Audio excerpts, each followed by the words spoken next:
You are 300 feet below the surface of the North Atlantic. On board the American nuclear submarine, Tigerfish 3.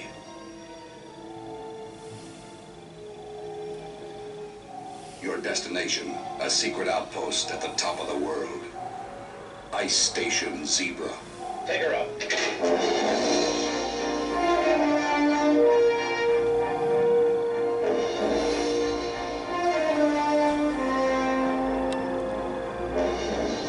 Your orders, get there before the Russians.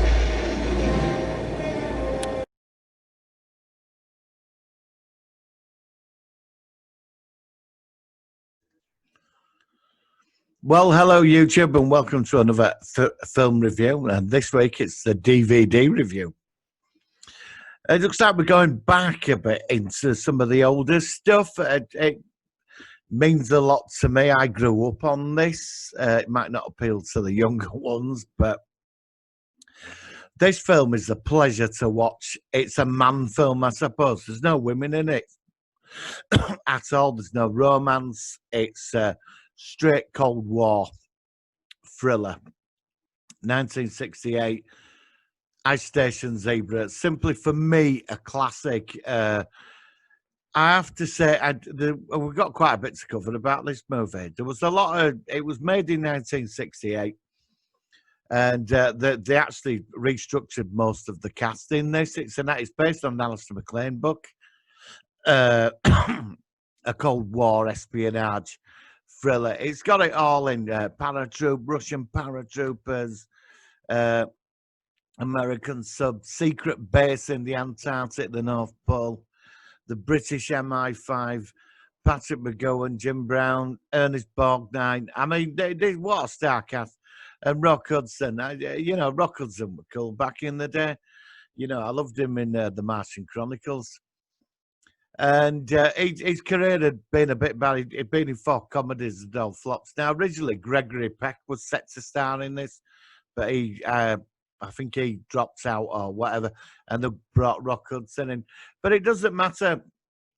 Now, when this film came out, it flopped, and it's on Rotten Tomatoes. It's had quite a bad thing. I was looking at it today.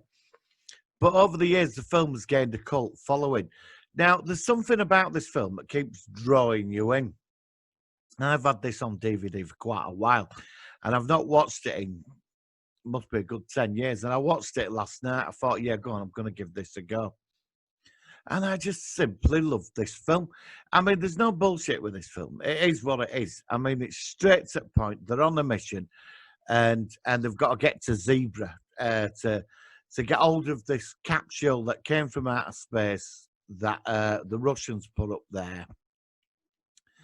And originally it was filming the American missile silos, but it started it wouldn't stop taking photographs. It was like the Russian took all the Russian silos as well.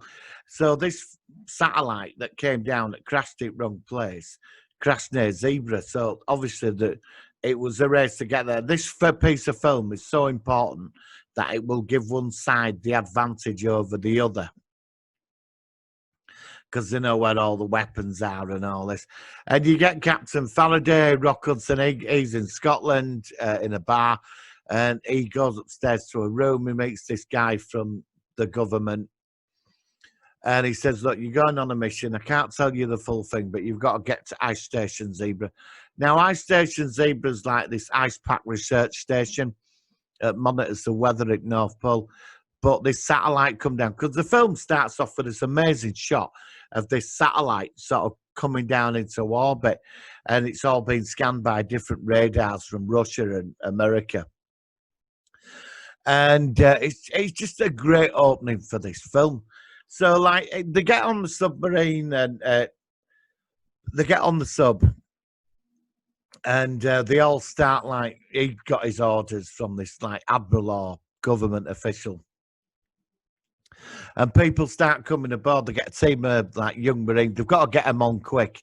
So you get these young Marines that are all a bit sort of out of, military school or whatever. And in comes Patrick McGowan. Now, McGowan was actually working on The Prisoner. And he had to go off for a couple of weeks to go film I Station Zebra, and he plays Mr. Jones, this like fanatical MI5 or MI6 agent, and that's sort of it. He's paranoid of everybody because there's some great things. I mean, they're all sort of a bit flawed actually, and Captain Faraday's got to work out what's going on. So we set up the conspiracy. The submarine goes. They see a Russian trawler spying them, and the dive. And there's some awesome, incredible shots of the submarine, and it's sort of going along underwater. So I'm just going to sort of like, and what I'm going to do, I'm just going to go into this about I Station Zebra. I don't. I'm going to go into the feeling of the film. I Station Zebra is a Cold War era suspense espionage film directed by John Sturges, starring Rock Hudson, Patrick McGowan, Ernest Borgnine, Jim Brown. I mean, what a cast. Screenplay, Alistair MacLean, and some other people. A brilliant film. And I watched this last night and I forgot all about it, but I'm going to go into this bit in a minute. There's part 1 and 2. Satellite entry, I've done all that. It's like there's this thing going on the submarine. It's like the torpedo room. Does it get sabotaged or was it an accident?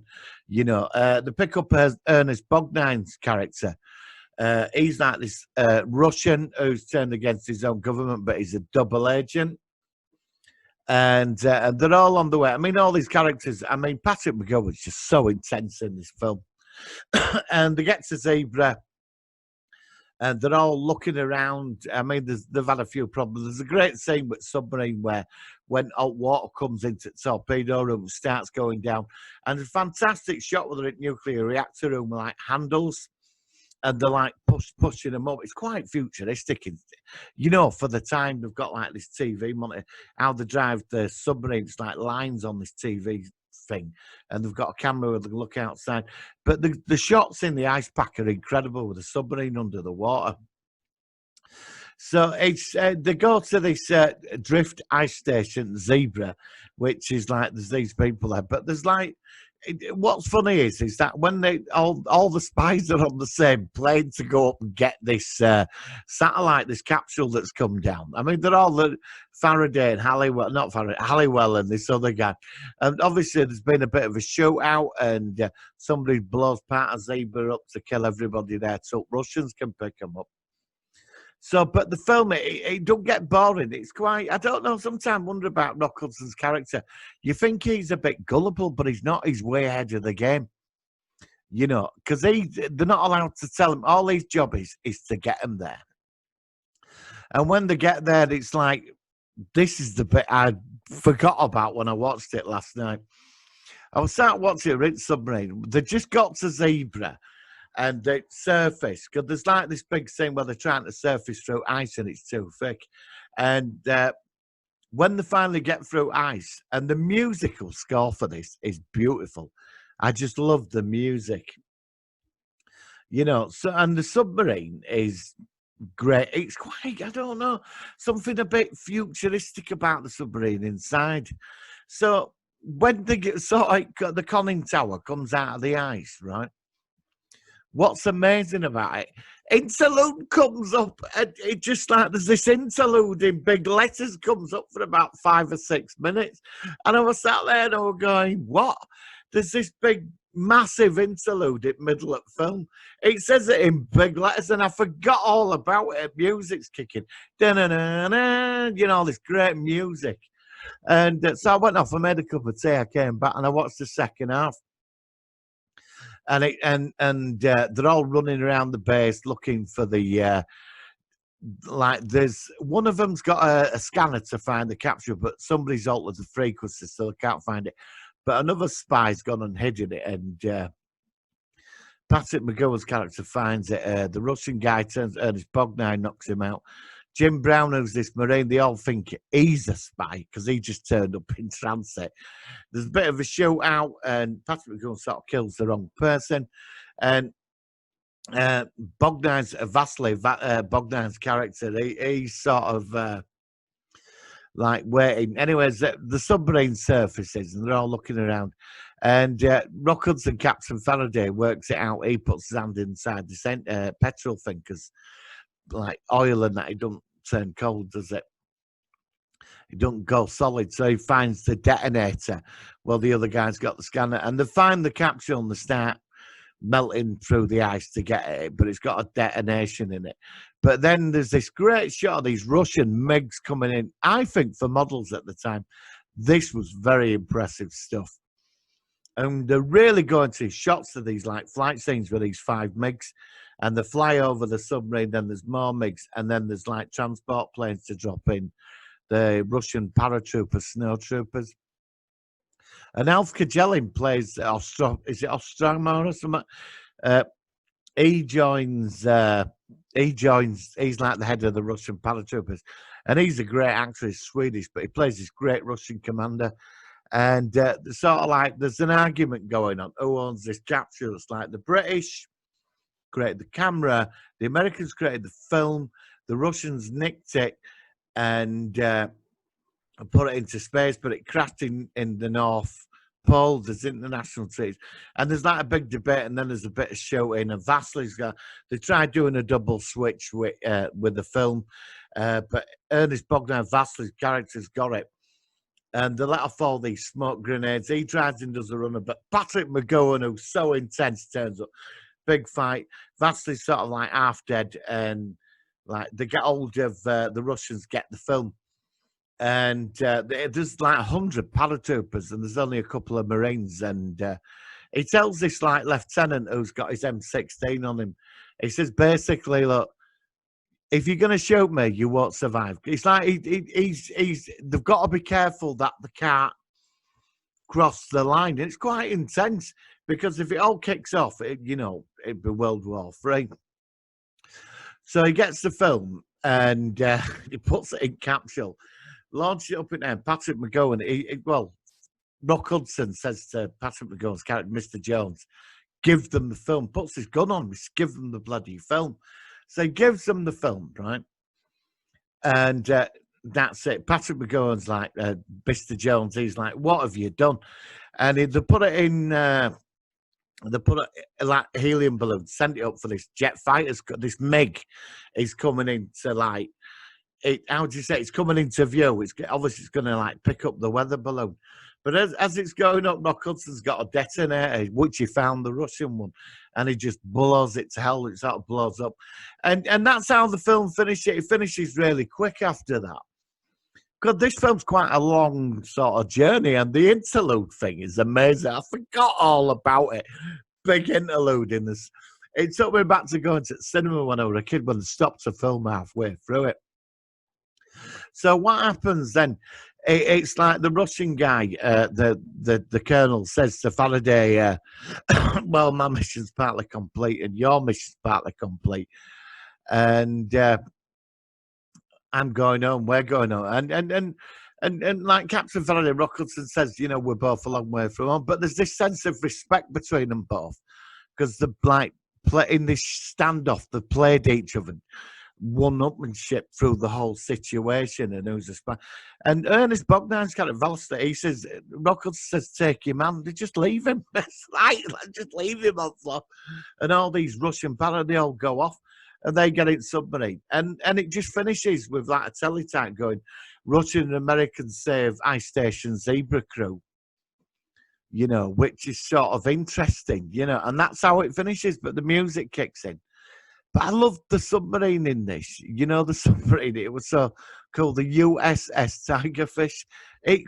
I don't know if that technology existed in it, but it looked like the power room looked quite Starship-ish, with these levers and all the lights, and it really did with nuclear.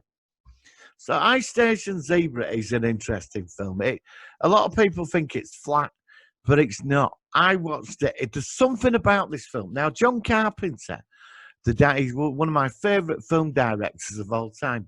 Do you know what he said about this film? He said he gets it out every now and again, and he says, Ice Station Zebra is a guilty pleasure. And I agree. I think that's the words for that. It's just awesome, it is a guilty pleasure. It's not everybody's cup of tea. But wow, what an amazing film. So I'm going to give you a bit of trivia. And yeah, so in late 1967, for several weeks, in order to appear in Ice Station Zebra, this is the reason why several episodes of The Prisoner have McGowan either absent or only previously filmed flashbacks and inserts. McGowan could not be filming both The Prisoner, Elstree, and Ice Station Zebra in Hollywood at the same time. Trivia: the famed aviator Howard Hughes was supposedly obsessed with this film, and sources claim it was his favourite in his later years as a recluse. He allegedly would watch this film daily in his private theatre.